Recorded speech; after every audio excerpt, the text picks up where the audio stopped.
გამარჯობათ, მე ვარ forges.cat.cat-ს მთავარი ადმინი და ამ ვიდეოში გასწავლეთ Google Chrome Google ბრაუზერზე ისტორიის წაშლას.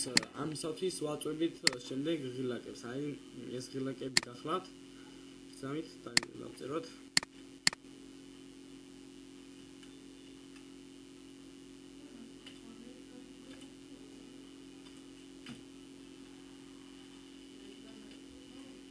აი ამ ღილაკს უკაცრავად შემიშალა hash. აი ამას cride.hash. აი მაგალითად აი აქ ამ დროს როდესაც გავხსნით ჩვენ ბრაუზერს, დავაწვევთ cride.hash და გადაგვიყვანს Chrome history. აი აქ ამოგიგდებს ჩვენს ყველანაირ ოდესმე თუ რამე გავიკეთები ამ Google-ში ყველა იმას აქ მოვნიშნავთ მაგალითად აი ესენი, აი ეს რასაც მინდა მოვნიშნავთ და უდალით OK და შეიძლება ის წაიშლება.